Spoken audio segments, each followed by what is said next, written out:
Hi friends, welcome to MS world. அனைவரும் நலமா? முள்ளங்கியில் இன்னைக்கு சூப்பரான ஃப்ரை பண்ண போகிறோம். முள்ளங்கி கொஞ்சம் அதிகமாக இருந்தது, அதனால ஃப்ரை பண்ணிட்டேன். ரொம்ப அருமையாக இருந்தது, எல்லாருக்குமே பிடிச்சிருந்தது, எல்லாருமே நல்லா சாப்பிட்டாங்க. சின்ன பாப்பாவுக்கு மசாலா மட்டும் பிடிச்சிருந்தது, முள்ளங்கி பிடிக்கல. 4 முள்ளங்கி இது போல் தோல் சீவி எடுத்து வச்சுருக்கேன். இதை நம்ம விருப்பப்பட்ட ஷேப்பில் விருப்பப்பட்ட சைஸில் கட் பண்ணிக்கலாம். நான் ரவுண்டாக கட் பண்ணிவிட்டு தண்ணியில் நல்லா அலசிட்டு தண்ணி வடிய விட்டு பிளேட்டில் எடுத்து வச்சுருக்கேன். ஒரு வானலில் 1 டேபிள் ஸ்பூன் அளவுக்கு ஆயில் விட்டுக்கிறேன். அது நல்லா சூடேறினதும் 1/2 டீஸ்பூன் சோம்பு, 1/2 டீஸ்பூன் சீரகம் நல்லா பொரிய விடுறேன். 1 கொத்து கருவேப்பிலையும் பொரிய விடுறேன். மீடியம் சைஸ் பல்லாரி வெங்காயம் 1 ஸ்லைஸாக கட் பண்ணி வச்சுருக்கேன், அதையும் சேர்த்து நல்லா வதக்கி கொடுத்துக்கலாம். வெங்காயம் கண்ணாடி பதம் வந்தால் போதும், அதுக்கு மேலே குக் பண்ணணும்னு அவசியம் இல்லை. இப்போ வெங்காயம் கண்ணாடி பதம் அளவுக்கு வதங்கி வந்துருச்சு. மீடியம் சைஸ் தக்காளி பழம், நல்லா பழுத்த பழம் சின்ன சின்னதாக கட் பண்ணி வச்சுருக்கேன், அதையும் சேர்த்துக்கிறேன். தக்காளி வதங்க கொஞ்சமாக தூள் உப்பு சேர்த்து நல்லா மிக்ஸ் பண்ணி விடுறேன். தக்காளி நல்லா மசிஞ்சு வரட்டும். தக்காளி நல்லா மசிஞ்சாதான் இந்த ஃப்ரை நல்லா அருமையாக இருக்கும். இப்போ தக்காளி நல்லா மசிஞ்சிடுச்சு. முள்ளங்கி தண்ணி வடித்து வச்சுருந்ததையும் இதுலேயே சேர்த்துக்கிறேன். தண்ணி இல்லாமல் சேர்த்துக்கணும். முள்ளங்கிலேயே தண்ணி நிறையா விடும், அந்த தண்ணியே போதும் நமக்கு. நல்லா மிக்ஸ் பண்ணி விட்டுடலாம். இந்த மசாலா, அதாவது இந்த தாளிப்பு எல்லா இடத்துலையும் சேர்ற மாதிரி நல்லா கலந்து கொடுத்துக்கலாம். எண்ணெய் எல்லா இடத்துலையும் படுற மாதிரி.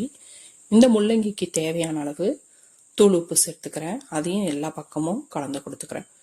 முள்ளங்கி கொஞ்சம் பாதி குக் ஆகிற வரைக்கும் இது போல் நம்ம செஞ்சு கொடுத்துட்டே இருக்கணும். நான் மூடி போட்டு தான் குக் பண்ணேன், இடையில கலந்து கொடுத்துக்கிட்டேன். நல்லா அந்த ஆயில் 1 டேபிள் ஸ்பூன் ஆயில் தான், அதுவே போதும். நல்லா எல்லா பக்கமும் ஃப்ரை ஆகிடும். பாதி குக் ஆகிற அளவுக்கு இது போல் பண்ணிவிட்டு அதுக்கப்புறம் தான் நம்ம மசாலாலாம் இதில் சேர்ப்போம். இப்போ பாருங்கள், நல்லா எல்லா பக்கமும் மிக்ஸ் பண்ணி விட்டுறேன். எண்ணெயிலேயே ஃப்ரை ஆகிட்டுருக்குது. அதிகம் எண்ணெயும் கிடையாது, டேஸ்ட்டும் நல்லா இருக்கும். நிறைய முள்ளங்கி இருக்கும் போது இது போல் செய்யலாம். பாருங்கள், நல்லா மிக்ஸ் பண்ணி விட்டுட்டேன். இப்போது நான் ஒரு கையில் வீடியோ எடுத்துகிட்டு ஒரு கையில் கலந்து கொடுக்கறதுனால சரியாக கலக்காத மாதிரி தெரியும்.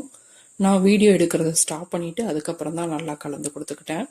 இப்போ பாருங்கள், ஆயிலில் ஓரளவுக்கு பாதி குக் ஆகிடுச்சு. இப்போ நான் மசாலாலாம் சேர்க்க போகிறேன்.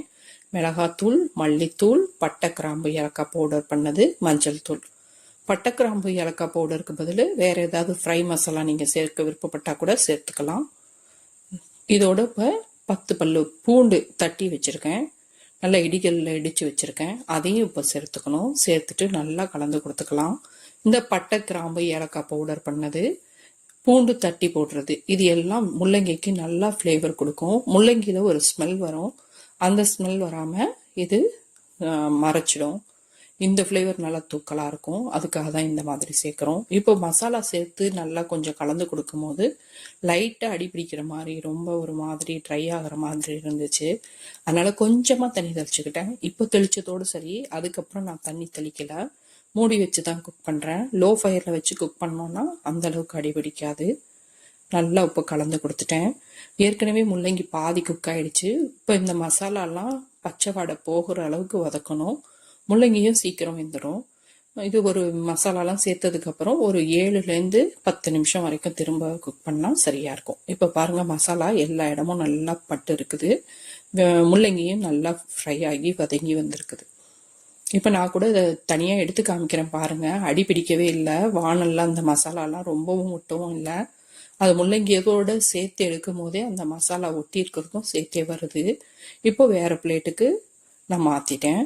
ஸ்டவ் ஆஃப் பண்ணிவிட்டு அருமையாக வெந்து வந்துடுச்சு. பாருங்கள், பார்க்குறதுக்கே கலர்ஃபுல்லாக இருக்குது. வானலில் பாருங்கள், அவ்வளோவா ஒட்டலை. அந்த லைட்டாக டார்க்காக இருந்ததெல்லாம் முள்ளங்கியை எடுக்கும் போதே சேர்த்து வந்துருச்சு. இது போல் நீங்களும் ட்ரை பண்ணி பாருங்கள். பார்த்துட்டு எப்படி வந்ததுன்னு ஃபீட்பேக்கை கமெண்ட்டில் சொல்லுங்கள். லைக் பண்ணுங்கள், சப்ஸ்கிரைப் பண்ணுங்கள். தேங்க்யூ.